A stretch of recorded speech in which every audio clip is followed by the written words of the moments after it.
it's time for Mayor Monday, and this morning we're headed to one of the biggest cities in Oregon, home of the Oregon Ducks. Yeah, that would be, of course, the city of Eugene, and it's more than just a college town, although, throw your oak, go Ducks, you got to get in there when you can.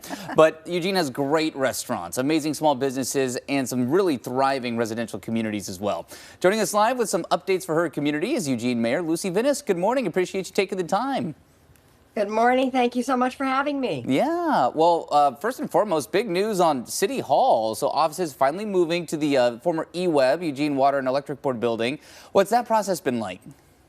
Well, it's been very long in coming. I will say that the city council, the city government decided in 2011 that they were not going to renovate the old City Hall.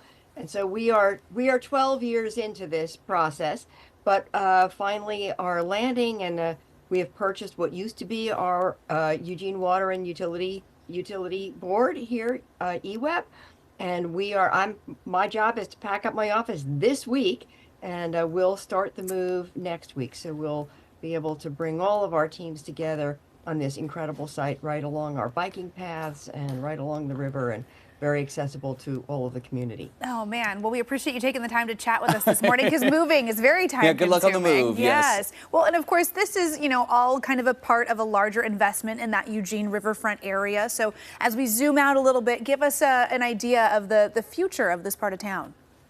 Yeah, thank you. We've had a long-standing goal to bring the city to our riverfront, and as with many cities, our riverfront was historically a little more industrial. The water utility was there, but we have made consistent investments, and as part of this process, the city purchased 17 acres that was owned by EWEB, and we are redeveloping that into a whole new neighborhood. So we finished the first part of it in time for the Oregon 22 World Athletics Championships. That's a just slightly over 3-acre park that we've installed, our biggest, most sort of curated, well-designed park. We have 3 large apartment buildings going in right now. One is already ready for occupancy. The other one is on the way. There's a third one in the plans, and then there will be an affordable housing complex also coming along. And then we've added a city hall. So lots of action. There's a lot. Every time I drive back to Eugene, and I am a Duck. I went to school there, and then I worked in Eugene for 4 or 5 years. So, I mean, Eugene was home for about 8 or 9 years for me. And every time I go back, it looks so different, specifically that section of the city, but also downtown off of like 5th and 6th there. What has been the response when, of course, track brings in so many athletes and, and those tourism dollars over the last few years as well, when you see the investments into downtown and the riverfront? Are you where you want to see those projects at this point? Well, we've as you say, an enormous number of things has happened. We have the riverfront development. We do have this big 5th Street Market development, which is really the largest private development we've ever experienced. The Obie companies building both apartments and hotels and eateries and all kinds of sort of attractive places for people to go who both live here and visit. And then we've invested deeply in our downtown, and City Council just agreed to extend we have an urban renewal district, and so the City Council is focusing deeply on enabling more housing to go in, multifamily housing in our downtown. So we are emerging into a much more substantial city than ever before. Absolutely. Well, and with that growth can also come some challenges. So let's talk about healthcare in the community. Peace Health's University District Emergency Room closed. So that has added a little pressure to, a healthcare system that is already stressed around the country. How is the community of Eugene responding?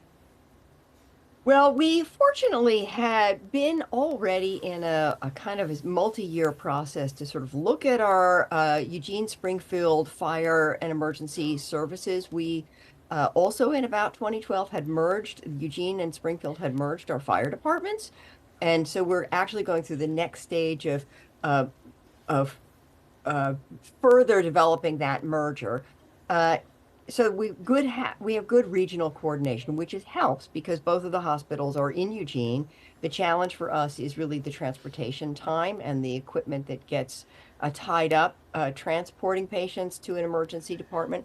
So we've been looking at Diversifying and the kinds of emergency vehicles we have, making sure that we have the right staffing. We successfully went to the legislature. We're grateful to the legislature in this 2024 short session because they provided us funding to add another basic life support system and to invest in what we're calling an innovation program, which would involve what is called a nurse navigator system. So instead of people having to go to the hospital, we actually can bring more highly skilled medical personnel to them. So a lot of people run off to the hospital because they have an injury or they're not feeling well. They don't necessarily need an emergency room. So we're trying to diversify, be able to target the appropriate response. There's a lot happening, and I know I said it once, but every time I drive back down, there's something new being built, and Eugene is growing at a rapid pace. Mayor Lucy Vinis, appreciate your time, and go have breakfast at Studio One Cafe for me. That was my favorite spot. Thank you so much. All right, take care. And to stay up to date on what's happening at cities across our area, you can always check out our previous Mayor Monday segments on KOIN.com. Just click on the AM Extra tab. I recommend the French toast. It's delicious. Oh, there you go. Hey, and if you